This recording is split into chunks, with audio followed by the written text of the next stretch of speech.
De volta com o Educador em Entrevista. No programa de hoje nós vamos falar um pouquinho a respeito de pet terapia aqui na companhia da Laís. Obrigado pela participação com a gente. Bom dia. Bom dia, Luciano. Tudo bem? Bem. Laís, quando você se dispôs a trabalhar com pet terapia, você já era fono.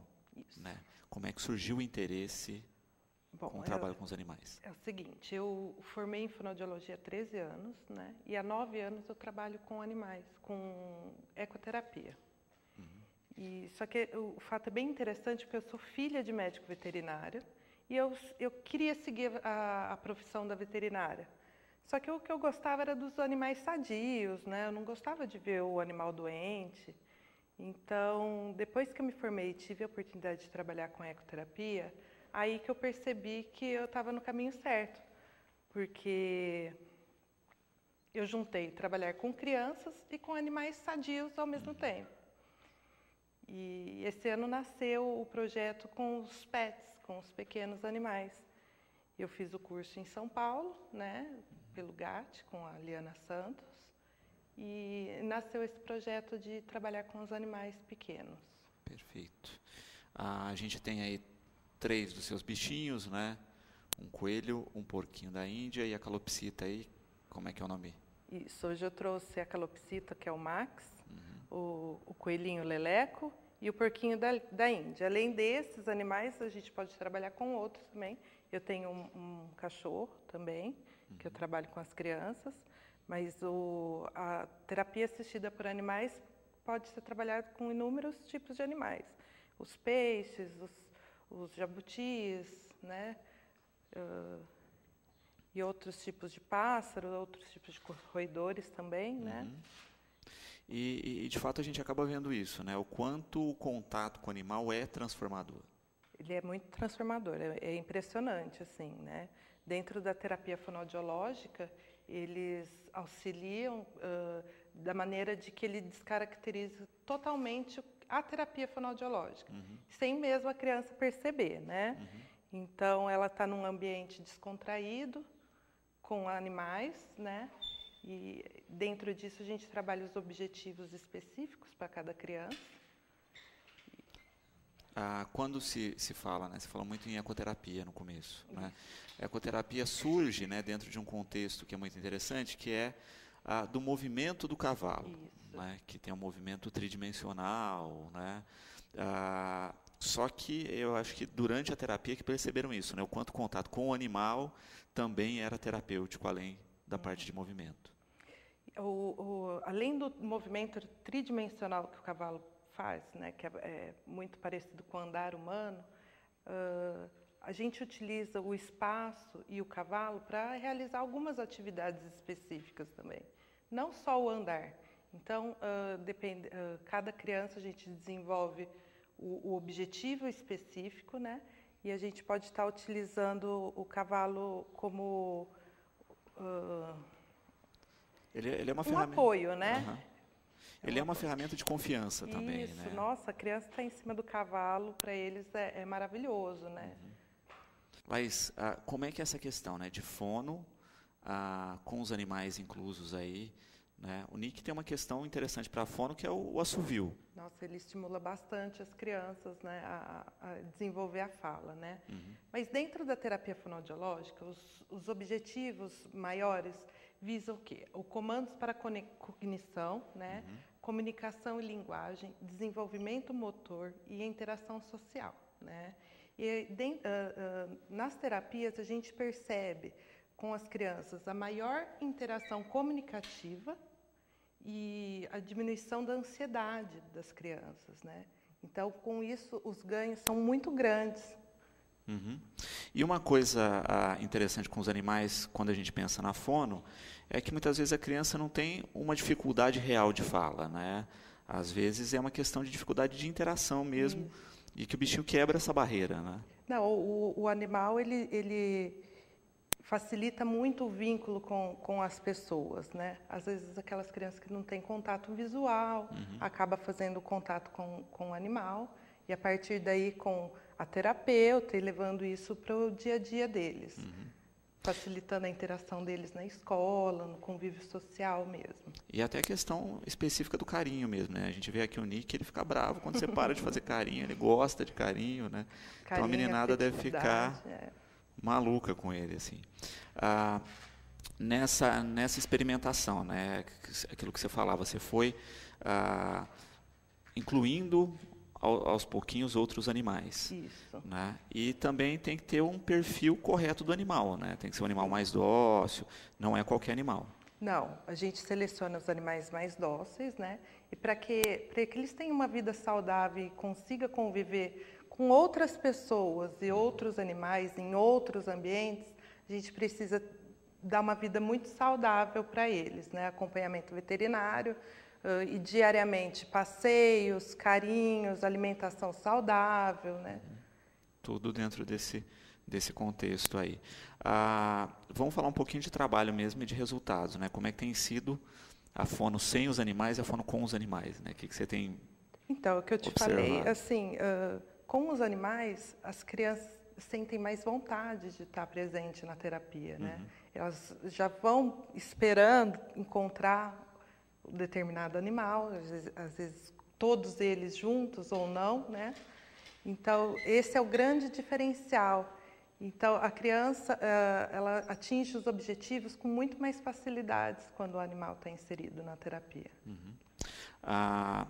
E também a gente vê os animais sendo usados em outro tipo de terapias, outras terapias com adultos também, com idosos, recuperação de pacientes e com resultados impressionantes, né? Isso, hoje os animais dentro de instituições está sendo bem utilizado, né? Principalmente com idosos ou em lares de crianças abandonadas, né? Que se torna uma atividade muito prazerosa. Então, eles esperam a visita dos animais. Né? Em questão falando dos idosos, eles esperam, eles querem contar uma história que eles já passaram, né, com um determinado animal. Relembram um bichinho que já tiveram. Com as crianças, eles ficam esperando o momento de chegar a visita daquele animal também, né? Aí a gente desenvolve algumas dinâmicas com eles, né? É bem bacana o trabalho.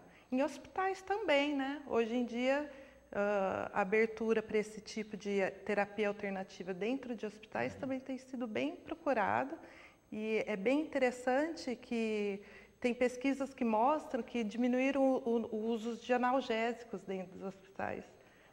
Aqueles que incluíram os animais. A partir do momento em que eles recebem a visita dos animais. Porque é um momento de muito prazer, né? De espera. Então, eles esquecem um pouco a dor e focam naquela atividade. Alguns hospitais liberando, inclusive, a visita até do próprio pet. Exatamente. Né? Laís, a gente vê exatamente isso, né? O quanto eles são carinhosos, né? Gostam do contato. Então, na rotina deles, acaba sendo interessante também esse trabalho, né? Nossa, para eles vivem num mundo maravilhoso, porque eles adoram interagir com as pessoas. Então, o tempo todo eles estão sendo manipulados, né? Eles o tempo todo ganhando comidinha diferente, sendo mimados, para eles são ótimos. Porque às vezes as pessoas questionam isso, né? E os bichinhos, como é que ficam? Todo paciente, aí, toda criança que passa por atendimento, ele é também informado de como proceder, né? É um trabalho passo a passo mesmo de contato. A gente acaba ensinando, né, as crianças a como cuidar, manipular os animais, porque igual pegar o coelho é diferente de pegar o passarinho. O passarinho exige menos força, né? É mais cuidado, é mais delicado. É a questão de sentir o pelo, a diferença do pelo para a pena, né? Então, aos poucos, a gente vai ensinando esses cuidados com as crianças. E a gente acaba observando isso, né? Que acabam sendo bichinhos que têm até uma facilidade de contato muito maior, né? O Nick, né? A gente acabou de se conhecer, ele já está aqui brincando comigo. Está quase né? deitando aí. Está ó. quase dormindo na minha mão já. Né? Então, tem uma interação muito bacana. até mesmo de confiança nas pessoas. Não, e eles reconhecem, cada criança que a gente trabalha, eles reconhecem, parece que tem aqueles que vão com mais força, eles já ficam meio receosos, e aqueles que dão mais carinho, eles já chegam com mais facilidade na criança. Depois, né, de iniciar a terapia, alguma criança que não tinha PET passou a ter em função da terapia? Sim, e a gente costuma, inclusive, orientar a família, né, a qual PET é mais interessante para aquela dinâmica familiar. A gente orienta em questão de cuidados, de gastos veterinários, gastos com alimentação. Então, também a gente orienta nesse sentido. E as crianças eles sempre querem ter os animais deles também, né? E é isso, né, que você acha que você coloca muito bem. Não é só ter o bichinho, né? É ter todos os cuidados necessários aí dentro dessa dinâmica. Tem que ter uma conscientização, né, da família, da dinâmica familiar, porque não é simplesmente você comprar um animal para ter em casa sem saber dos gastos que eles vão dar, né, dos cuidados que eles precisam, a atenção diária que eles precisam, né? Igual um cachorro, por exemplo. Você tem que ter disposição para querer passear todo dia, né? Então, não adianta você querer comprar um cachorro e deixar no quintal, porque ele não vai ser um animal dócil, como você acha que, na hora do momento de comprar, você acha que ele vai ser, né? Dentro desse período, né, que você falou que você tem trabalhado com os bichinhos aí e com as crianças, quais foram as principais dúvidas aí, medo de início e que você colocou de lado depois, assim? O medo, né? As crianças normalmente têm medo dos animais, então a gente trabalha muito essa questão, e os animais pequenos, eles ajudam muito nesse sentido do medo. Porque também é uma questão que está ligada, aí, no seu caso, a fono, naquilo que a gente falava da segurança, né?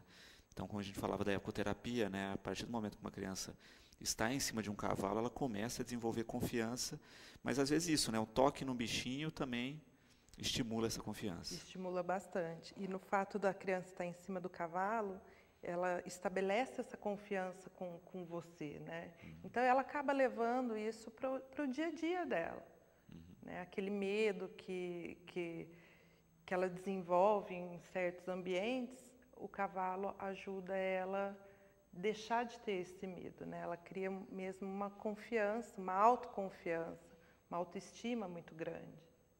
E uma das coisas também que a gente percebe atualmente é que, assim, né, muitas crianças nunca tiveram contato com nenhum tipo de pet. Acho que antigamente era mais comum as pessoas terem mais animais em casa, né? Hoje é um pouco mais difícil, então isso acaba também sendo um ponto interessante aí. E a gente acaba vendo dessa importância, né? As pessoas deixam de ter pet, a criança deixa de ter esse desenvolvimento afetivo aí a partir do bichinho. Isso, em função hoje do dia a dia, da correria, da falta de tempo, né? As pessoas não adquirem tantos pets como antigamente. E dentro da terapia, às vezes a gente orienta a família, né, também, a questão de não precisa ter o animal em casa, né? Por isso que a gente trabalha, às vezes a gente leva os animais na casa da criança, do paciente, né? Então tem essa possibilidade também da visita, de interagir. Eu trabalho da seguinte maneira, eu trabalho tanto em consultório, como na casa do paciente, ou então em algum lugar aberto, uma praça, né? Não tem um trabalho assim, eu vou trabalho só no consultório. Não, a gente vai adequando da maneira, da necessidade de cada um mesmo, né? E por que isso, né? Porque cada caso de tratamento é um caso específico. Isso, não tem uma receita para todos. Cada um é uma receita diferente, né? A Viviane aqui, né, questionando a respeito de...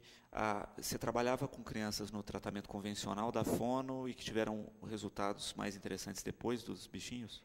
Muito, principalmente na parte da verbalização, né? A gente desenvolve atividades onde a criança tem que usar bastante a fala, seja ela uma comunicação verbal ou não verbal. A gente espera muito o resultado dele verbal. E a partir daí a gente vai explorando outras áreas, né? você coloca isso, né, da questão dos cursos, da formação, como é que foi esse processo? É a pergunta do Hamilton.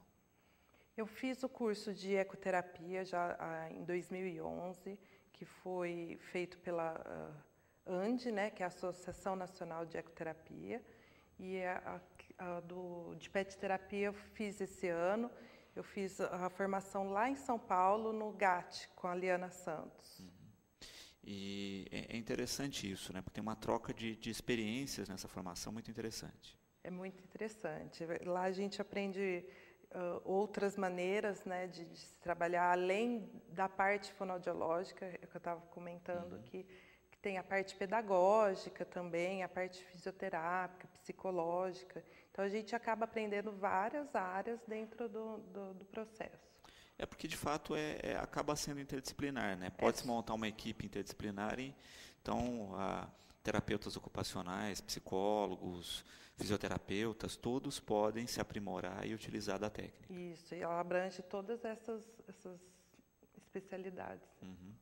E está inserido aí em todo o contexto da saúde, né? Saúde educacional também, né? Dentro das escolas, com crianças com dificuldade de aprendizado.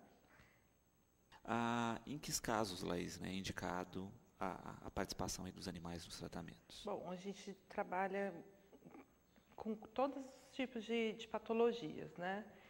As mais procuradas são lesões neurológicas, deficientes auditivos e visuais, deficiência mental, síndrome de Down, transtorno do espectro autista, depressão, estresse, psicoses. Não tem, assim, uma patologia específica para se trabalhar. A única contraindicação que seria da terapia assistida por animais seriam as pessoas alérgicas aos animais. De resto, não precisa nem ter patologia, basta querer ter o contato direto com animais. Perfeito. E mesmo no caso dos alérgicos, né, tem alguns animais específicos para cada caso, né, e que acabam, cada vez mais a gente acaba vendo isso, né, um crescimento aí no ramo pet para outros animais, não fica bravo não, com outros animais que acabam não tendo problema da alergia, né? Sim, sim. No caso dos jabutis, né, que não tem o pelo nem a pena, né, a gente pode trabalhar com eles também. Nesses tratamentos específicos aí, né, o espectro é muito grande de trabalho, né? A gente acaba vendo isso. Em que outras técnicas e outras terapias são empregadas também, mas que poderiam ser aprofundadas e melhoradas com os bichinhos. Isso. Outros tipos de terapia, no caso, a parte psicológica, a parte pedagógica, são todas elas bem abordadas. E, de fato, a gente acaba percebendo isso, né? Você colocou o caso, por exemplo, das depressões, né? Que é um grande mal do século aí, e o quanto e existem relatos de ações transformadoras mesmo envolvendo os pets. E o estresse hoje do dia a dia, né, que acaba trazendo as depressões, os animais, nesse caso, a gente pode até adaptar, levando o paciente a adquirir um animal, porque acaba sendo com uma companhia, você tem um objetivo a ser feito todo dia, levar para passear, alimentação dos animais, então acaba estimulando a pessoa com depressão a dar um up na vida delas, né? Também na prática é uma questão de, como você coloca, de se criar uma rotina, mas também uma rotina afetiva que o bichinho acaba criando. Sim, sim, também. Porque além de todo o cuidado, não basta só estar limpo o ambiente, alimentado, você tem que ter o afeto diário também com os animais. Tá bom, vamos fazer carinho. Eles acabam criando essa rotina, inclusive, da terapia, né? A gente percebe aqui, né, no caso desse pequenininho aqui, que ele gosta do carinho mesmo e cobra a gente quando a gente não está fazendo. Parou de fazer carinho, ele vai lá ele já fica bravo. Parou o carinho. Não tem mais carinho, não. Isso aí. Então, de fato, eles acabam entendendo bem o papel deles dentro da terapia. Sim, entende sim.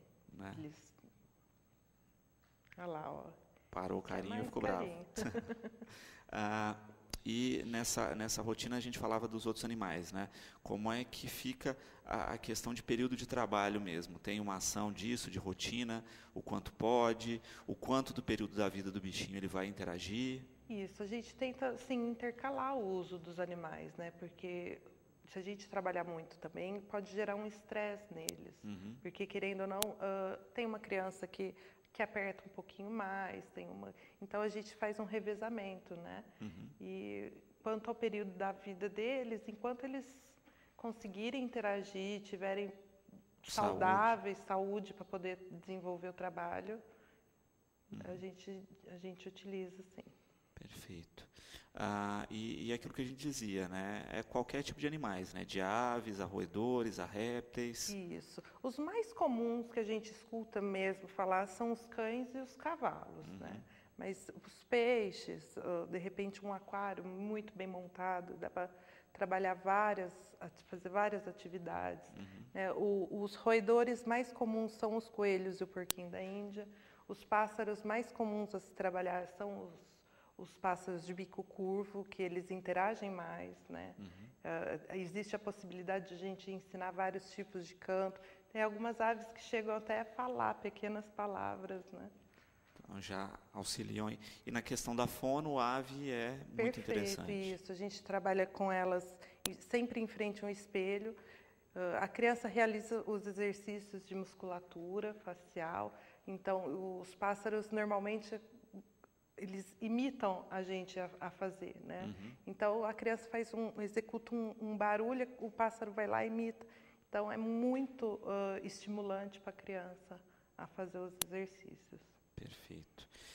Quando a gente fala de tratamentos de terapias, cada caso é um caso, né? Não existe um período específico assim, igual para cada um, tem que ter uma avaliação. Isso. Perante a avaliação, a gente determina o prognóstico, né?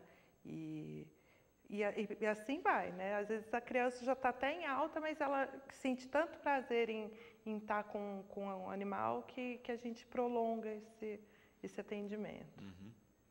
Bom, Laís, você atende em Franca? Isso, atendo em Franca. Para quem quiser mais informações, é pelo telefone, você está nas redes sociais, como te encontrar? Sim, eu tenho meu telefone, né? É 16 99166 6181. No Facebook vocês podem me achar como Terapia Assistida por Animais Franca. Né? E se alguém tiver interesse de conhecer um projeto, levar numa instituição, dentro da escola, até mesmo em hospitais, é só entrar em contato que a gente desenvolve o projeto conforme a necessidade do que a pessoa está querendo. Maravilha. Quero agradecer a sua presença e dos seus parceiros aqui, tá certo? Você vai ter que arrumar uma calopsita nova, porque agora eu tenho um companheiro aqui na apresentação do programa, né, que eu espero que tenha gostado também de participar com a gente. Parabenizar pela iniciativa, pelo trabalho e pelo carinho com os bichinhos que a gente vê que estão muito bem tratados, né, e que nesse contato mesmo a gente vê que eles estão bem, né, senão não participaria tão bem durante o programa aqui. Tá certo, obrigado pela presença. Luciano, eu agradeço a oportunidade de estar mostrando esse trabalho que é tão pouco conhecido ainda, né? Então, a gente está levando para a casa das pessoas o conhecimento da terapia assistida por animais. Eu que agradeço a participação e, precisando, estamos aí. A gente traz os bichinhos, a gente faz bagunça aqui no estúdio. Maravilha. Bom, no próximo bloco eu converso com o padre Reni Bressolin, nós vamos falar um pouquinho a respeito das ações da Paróquia do Imaculado Coração de Maria. Não saia daí, nós voltamos já. De volta com o Educador em Entrevista, aqui na companhia do padre Reni Bressolin. Padre, obrigado pela participação com a gente, boa tarde. Boa tarde os telespectadores da Educadora, Luciano. Alegria estar aqui nessa casa que leva informação para todos o povo aqui de Batatais e região. Então, com alegria que nós queremos conversar um pouco sobre as nossas atividades da Comunidade Imaculado Coração de Maria, na Santa Cruz. E, padre, a gente percebe exatamente isso, né? Da dinâmica que a comunidade tem tido, do número de atividades que tem realizado, né? E da coesão que isso dá na paróquia e na comunidade, pelo fato exatamente de ter ações, né? O quanto isso envolve as pessoas e acaba criando um clima de união ainda mais forte.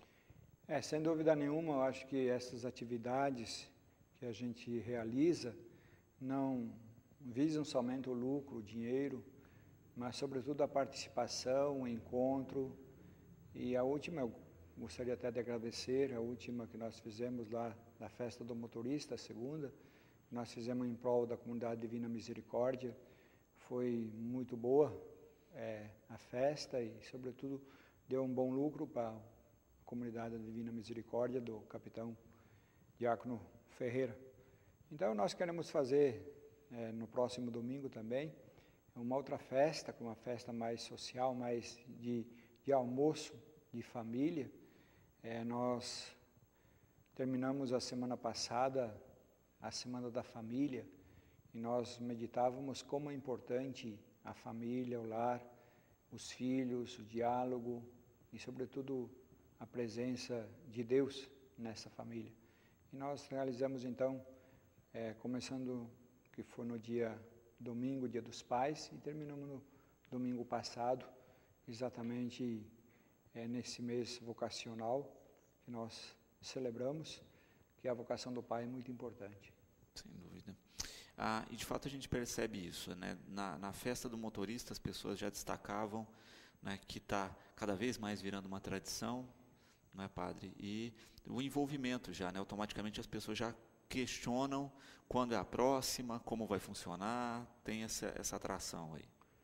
Foi muito boa a festa, o local, e o brasileiro sempre deixa para a última hora, né? E aí nós não estávamos tão preparados assim para tanta gente para almoçar. E a gente preparou um determinado número de pessoas e apareceram mais. Então, exatamente, a gente quer agradecer porque foi um momento assim importante, momento assim de receber a bênção, da proteção de São Cristóvão, padroeiro dos motoristas. E também foi um momento de celebração, às 11 horas, com a missa sertaneja, e o almoço, que foi um almoço assim, excelente, lá no local Terreirão, que tem um almoço muito bom, e é importante essa participação. Perfeito. Padre, pensando nessa questão, né, de fortalecer a comunidade, de fortalecer a paróquia, a gente percebe exatamente isso, né? Muitas vezes as paróquias envelhecem, né? Porque a comunidade começam aquelas mesmas pessoas fazerem as mesmas atividades, não existe muita preocupação de colocar outro no lugar ou colocar alguém aprendendo aquela ação. E a gente percebe uma preocupação muito grande com isso atualmente na paróquia, né? Sim, eu acho que é importante a gente ter essa perspectiva, né, que o novo, e não é o novo, mas é exatamente a gente ter uma dinâmica diferente, né, porque senão fica sempre na mesmice. Acho que a gente tem que progredir e colocar também jovens junto, a preocupação que a gente deve ter com a juventude, com todas as pessoas. Então, exatamente quando existe a participação da família, os próprios filhos eles vão tendo carinho e tendo gosto por aquilo que os pais fazem.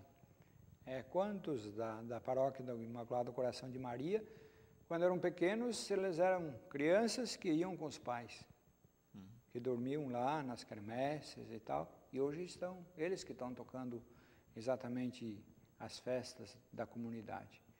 Acho que o importante a gente educa as pessoas e os filhos no berço. O berço é exatamente onde a gente ensina os filhos, onde a gente leva aquilo que a gente acredita. E no próximo dia 27 aí temos um almoço, não é, com o tradicional porco no rolete. Isso. Então, no próximo domingo, a partir do meio-dia, nós estaremos então oferecendo à população, a todos as pessoas, um almoço diferenciado, que é o porco no rolete, tradicional já na nossa comunidade. Então, o ingresso é R$25, nós vamos ter música ao vivo, e as crianças a partir de 12 anos pagam ingresso.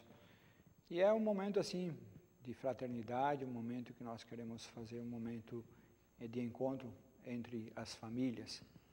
E nesse mês vocacional que nós celebramos, é valorizar todas as vocações dentro da igreja, que é a vocação das ordenadas, que é do padre, do bispo, diáconos, e nós celebramos o dia da família.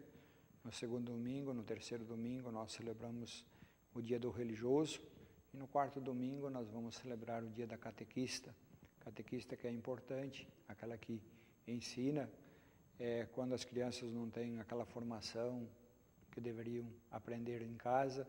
A catequista é exatamente essa que ensina e que dá esse ensino religioso. Então, esse mês de agosto nós queremos então coroar o mês vocacional com esse almoço. Perfeito. E de fato também acaba sendo uma ação que acaba congregando também todo mundo, né? O que a gente fala é que sempre, muitas vezes, as pessoas na rotina, na correria do dia a dia, perdem esse espaço, né, da confraternização, e esses momentos acabam servindo para isso também, né, padre? Com certeza, as pessoas que lá frequentam são pessoas que se conhecem. É diferente de você almoçar num restaurante onde você não conhece ninguém, alguns só que vão lá. Lá não, você pode conversar, você tem um ambiente diferenciado, e onde tem um ambiente também para as crianças, onde as crianças podem brincar, se divertir, e é um ambiente que a gente quer que realmente a presença de Deus se faça presente, para reanimar a nossa fé, a nossa esperança nesse Deus que nós acreditamos. E a campanha a CNBB lançou essa semana, para o dia 7 de setembro, uma semana de orações para o Brasil. Devido a todas as consequências que nós estamos vivendo aqui no nosso Brasil, seja políticas, econômicas, então os bispos do Brasil estão com essa preocupação e querem fazer uma semana de oração pelo Brasil, para que a gente possa de fato rezar e ter esperança de construir um Brasil novo, porque nós percebemos aí que nós estamos aí numa crise tão grande e que nós como cristãos devemos nos envolver, devemos combater e devemos lutar para um Brasil novo, um Brasil diferente, celebrando o dia 7 de setembro, que é o dia da independência, para que a gente possa de fato amar o nosso país, e a gente ama quando a gente luta por uma coisa, por um ideal, e esse ideal que é exatamente a nossa pátria. A pátria que é exatamente o lar onde nós vivemos, onde nós fomos criados e que nós devemos, de fato, lutar por ele, para ter um Brasil com mais educação, com mais segurança. Perfeito. E de fato, né, se vê exatamente isso quando a gente tem esse período com muito radicalismo. Né? Acho que só a fé para trazer um equilíbrio e trazer o que falta, eu acho, no momento, que é bom senso. Com certeza, eu acho que os extremos, eles são sempre perigosos. A gente deve ter exatamente esse equilíbrio. E os santos da igreja sempre ensinavam exatamente o equilíbrio que as pessoas devem ter, para que haja de fato paz. Nós percebemos aí um Brasil um tanto violento em todos os aspectos. Então, se a gente não tiver essa cultura de paz, essa cultura da gente semear a alegria, a esperança e a fé, como que você vai educar um filho mostrando um país que está totalmente assim imerso numa confusão? Nessa dinâmica aí do dia 7, padre, né, qual seria aí, né, as paróquias vão estar todas fazendo oração com esse fim? Foi lançado a semana passada, a CNBB lançou exatamente esse movimento de fazer uma semana de oração, tipo a Semana da Unidade, onde todas as paróquias iriam exatamente rezar, fazer alguma vigília, alguma coisa, para que a gente possa mudar um pouco o Brasil, a gente possa rezar para o nosso Brasil, para a gente ter consciência e que a população inteira possa ter essa consciência, né, chega de roubo, desonestidade, porque a gente vai sendo criar os filhos exatamente num ambiente em que está presente exatamente a cultura da desonestidade.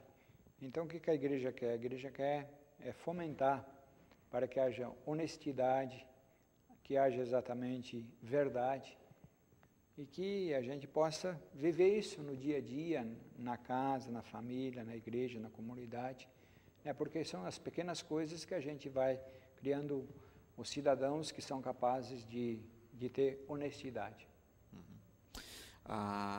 E eu acho que se tem aí um foco interessante quando a gente trata das paróquias, quando se trata do trabalho comunitário, é que muitas vezes a gente fica com o olhar muito lá em Brasília, mas esquece que a transformação começa de casa, né? Começa no pequeno gesto, começa cuidando da praça ao redor da igreja, começa cuidando da nossa própria comunidade, cuidando da própria rua, né? Aí que está, de fato, o primeiro passo da transformação de um país.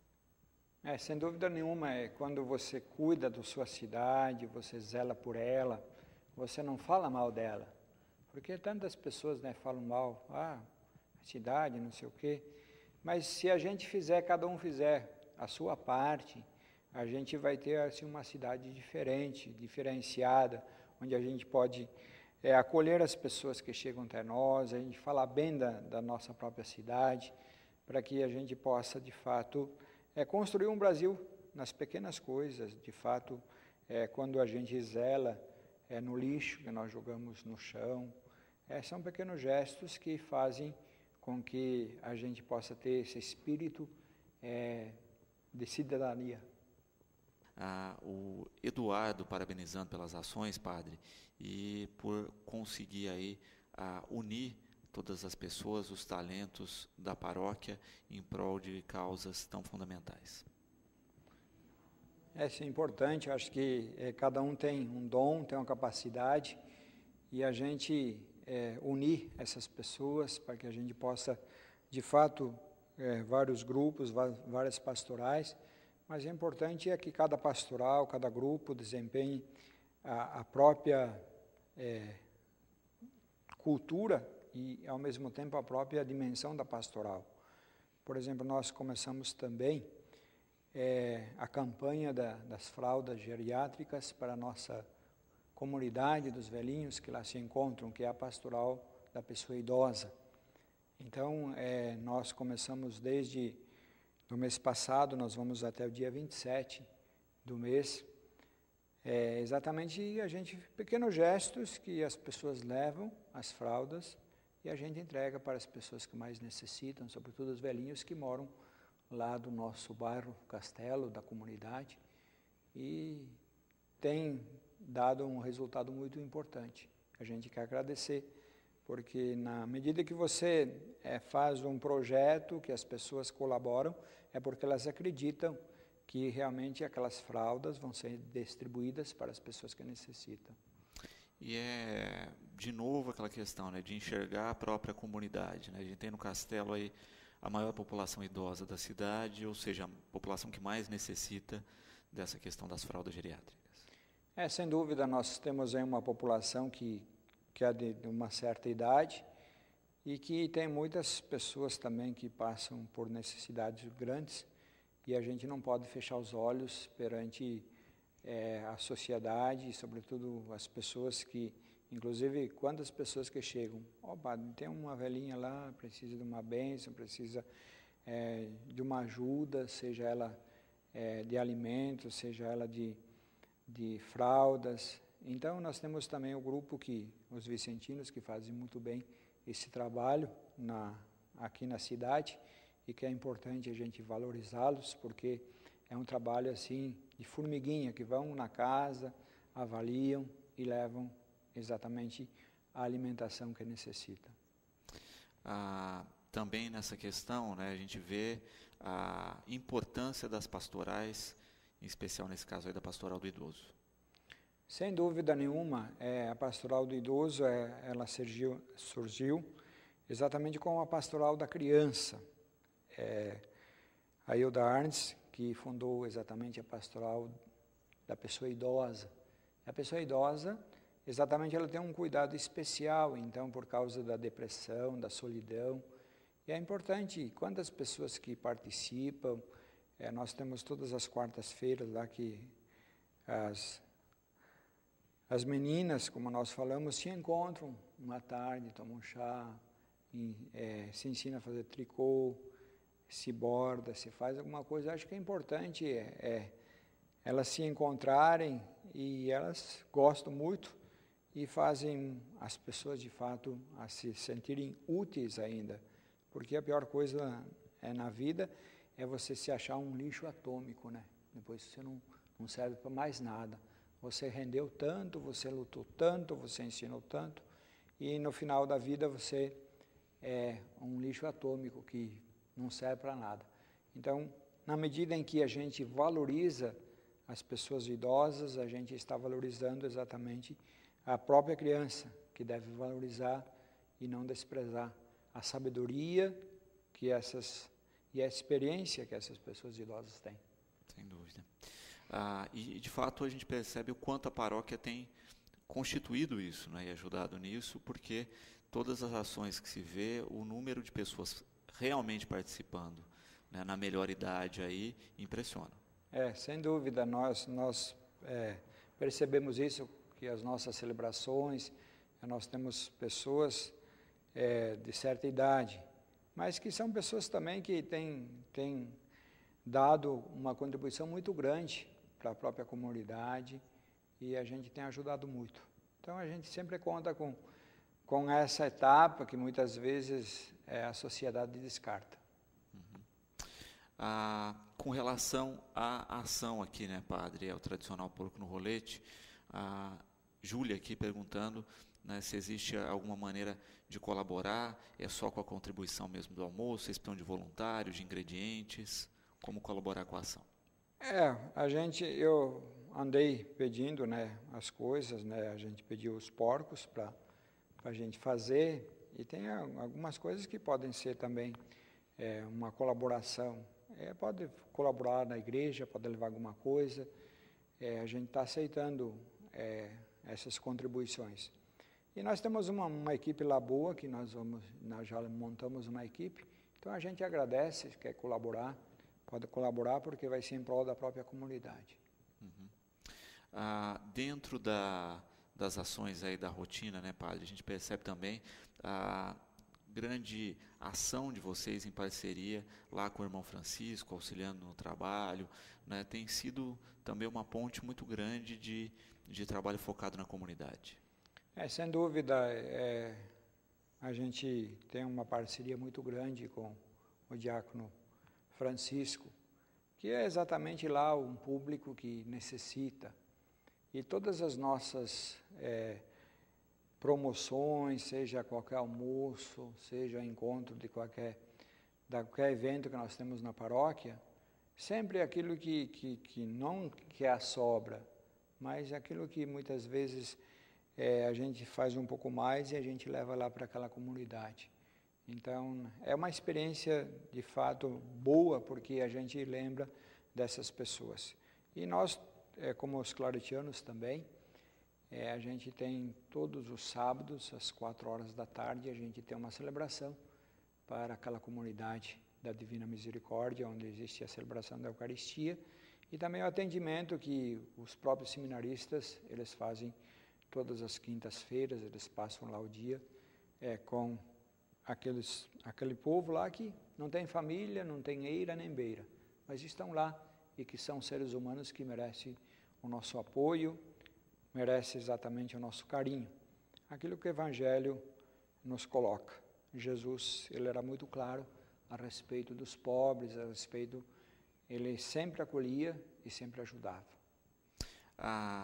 Também vemos essa questão impulsionada aí pelo Papa Francisco, né, dessa mudança de olhar mesmo da igreja nos dias de hoje e de se voltar mais para suas comunidades mesmo, né? Muitas tinham abandonado um pouco esse princípio e agora esse olhar para dentro tem feito uma grande transformação, né, padre?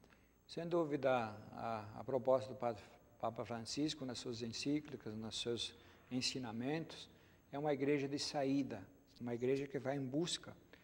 Não se entende mais uma igreja que fique dentro da sacristia, esperando os fiéis lá dentro.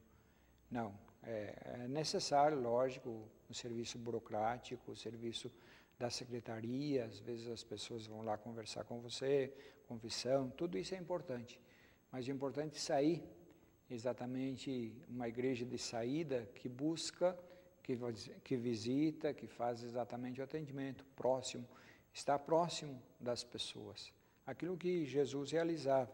Jesus, ele não se apegou apenas a um lugar, mas ele ia de cidade em cidade, de aldeia em aldeia, elevar e propagar a mensagem de Deus Pai. De fato foi isso, né? Tanto que Jesus e que os apóstolos fizeram e disseminaram a fé de uma maneira tão profícua. E que hoje a gente vê muitas vezes na questão das missões, né? Que o Claretiano tem uma ação muito à frente disso, e que hoje já expandiu a questão, né? Não vai além da fé, mas vai também com a educação, com a qualidade de vida, com ações fundamentais para o desenvolvimento de várias regiões do mundo. Sem dúvida, próprio dos claretianos, onde nós trabalhamos, essa questão missionária. Nós fomos, exatamente a nossa fundação é de uma congregação missionária, com Santo Antônio e Maria Claret, que pensou numa comunidade missionária, que não ficasse apenas num local, mas que espalhasse por todo o mundo. E hoje nós já estamos em 58 países, presente como missionários claretianos, e a ação claretiana é exatamente de você levar aquilo que o Claret nos ensinou, através de várias fórmulas. Uma delas é a educação, a comunicação e a própria missão, que é a mais importante. Dentro da linha, né, de trabalho aí que vocês estão e têm realizado, padre, como é que tem surgido a questão do voluntariado dentro da comunidade, como é que tem se transformado isso, e até, né, nós falamos muito da pastoral do idoso, né, mas das pastorais que se reúnem aí junto às várias causas, né, da juventude, enfim, todas que acabam somando dentro da paróquia. Sempre surgem pessoas motivadas a comprar o nosso projeto de vida. É lógico que ainda é pouco, porque mais voluntários que a gente tiver, melhor vai ser o nosso trabalho. Então é importante, eu sempre falo quando tem encontro, quando a gente faz uma entrevista com um casal, quando vão casar, falei, se integrem dentro de uma pastoral, façam alguma coisa na comunidade. Acho que isso vai enriquecer vocês, porque é uma experiência de você trabalhar alguma coisa, ser útil para alguém, levar uma mensagem para alguém que você acredita, está exatamente a dimensão de você fazer o outro feliz e ser feliz. E a felicidade, a gente é mais feliz quando a gente faz o outro também feliz. Padre, para quem quiser adquirir aí o convite, né, para o Porco no Rolete, onde está sendo vendido, onde as pessoas podem encontrar? Na Secretaria Paroquial, na Paróquia Imaculado Coração de Maria, Santa Cruz, lá vocês poderão comprar o seu ingresso, e também os agentes de pastorais e movimentos que nós temos na paróquia, todos os coordenadores têm, então vocês poderão ligar, vocês poderão passar lá e buscar os convites. Perfeito. Ainda, né, para quem quiser aí participar, né, a gente avisa, né, compre antecipadamente, até para que o pessoal da comunidade aí possa se organizar, né, padre, com o volume de alimento produzido para não haver desperdício. Sem dúvida nenhuma, eu acho que o importante ligue lá, por cima, reserve 10 convites, depois passa lá, pega o seu convite, venha, e a gente recebe você com muita alegria, e que a gente possa fazer esse momento, um domingo diferente, que a gente vá até a comunidade, a gente possa participar. O importante é participar, a gente se integrar e a gente estar junto num momento importante. Perfeito. Padre, eu quero agradecer imensamente a presença, parabenizar pelo trabalho junto à paróquia, né, que a gente vê aí o quanto tem evoluído, exatamente porque abre as portas, né? Acho que como a gente dizia, esse conceito aí do Papa Francisco de fazer o caminho inverso tem transformado a ação de fé das pessoas. O programa está sempre de portas abertas, a gente parabeniza pelos eventos realizados, não só pelo sucesso, mas em especial pela finalidade a que todos têm concretizado. Obrigado Luciano, obrigado à TV Educadora, que a gente possa então juntos formar algo novo e que Deus possa abençoar todos nós para que a gente possa cada vez mais buscar fortalecer a fé, fortalecer exatamente o amor entre nós. O que forma uma comunidade é o amor, é a cooperação e é o incentivo. Gostaria de agradecer a todos aqueles que colaboram conosco na comunidade, aqueles que participam mais diretamente nos nossos serviços e que a gente possa estar juntos, unidos, no mesmo objetivo, que é formar comunidades, formar pessoas novas, pessoas com mentes abertas. Que Deus abençoe a todos e que a gente possa juntos trabalhar em prol do reino de Deus. Bom, o programa de hoje vai ficando por aqui. Nós lembramos que às 18h30 temos Cidade na TV, tá certo? Voltamos amanhã, como sempre, logo após o Fique Sabendo, com mais um Educador Entrevista. E nós ficamos agora com a programação da TV Brasil.